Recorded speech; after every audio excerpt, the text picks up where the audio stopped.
ప్రచారదాతాలను కాపాడండి కృష్ణపట్నం 10,000 ఉద్యోగాలను కాపాడండి కాలుష్యం నుండి పుత్తుకూరు ప్రజానీకాన్ని కాలుష్యం జిందాబాద్ సిఐటియు. ఈ చుట్టుపక్కల నెల్లూరు జిల్లాలో ఉండేటటువంటి ట్రేడ్ యూనియన్లు ప్రజాతంత్రవాదులు ఊహించారో ఆ నష్టం జరిగిపోయింది.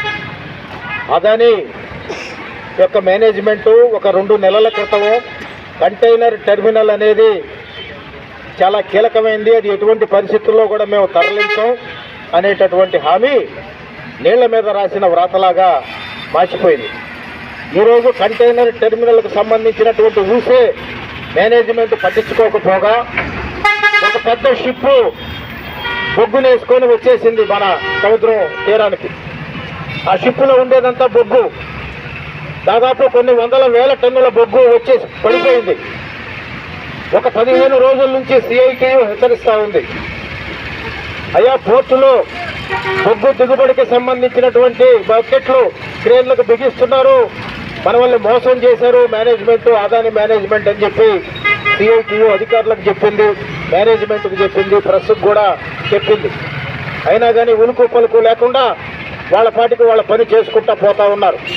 అగ్రిమెంట్కు విరుద్ధంగా దాదాపు 14 బెర్తులు 33 బెర్తుల సామర్థ్యం ఉండేటటువంటి ఈ యొక్క పోర్టులో 14 బెర్తులు కంటైనర్ టెర్మినల్కి కేటాయించారు. కాగితాల్లోనే చూపించారు తప్ప వాస్తవంగా అక్కడ కంటైనర్ టెర్మినల్ గతంలో నవయుగ కంపెనీ నడిపింది, అదని మేనేజ్మెంట్ వచ్చిన తర్వాత కడుపు కొట్టింది మనందరికీ. ఇప్పుడు బొగ్గు హబ్బుగా అంటే ఒక బొగ్గు ఐరన్ ఓరు దుమ్ము ధూళి నిండినటువంటి ఒక ప్రాంతంగా నెల్లూరు జిల్లా మారబోతా ఉంది. కాబట్టి ఇక్కడ ప్రజలు భవిష్యత్తులో జీవించేటటువంటి అవకాశం లేదు.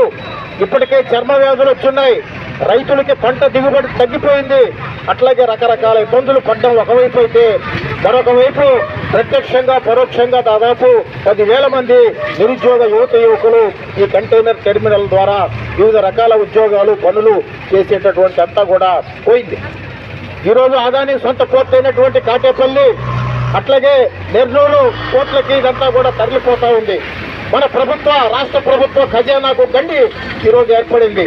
అటు ఉభయ గోదావరి జిల్లాల దగ్గర నుంచి గుంటూరు మిర్చి దగ్గర నుంచి రాయలసీమ అట్లాగే చిత్తూరు తిరుపతి నెల్లూరు ఇవన్నీ కూడా ఈరోజు ట్రాన్స్పోర్ట్ ఛార్జెస్ విపరీతంగా పెరిగిపోయి ఆ భారం అంతా కూడా ప్రజల మీద పడతా ఉంది. కాబట్టి ప్రజలారా మన యొక్క కంటైనర్ టెర్మినల్ను సాధించుకునేదానికి మీరందరూ కూడా ముందుకు రావాలని చెప్పి సిఐటియు విజ్ఞప్తి చేస్తూ ఉంది.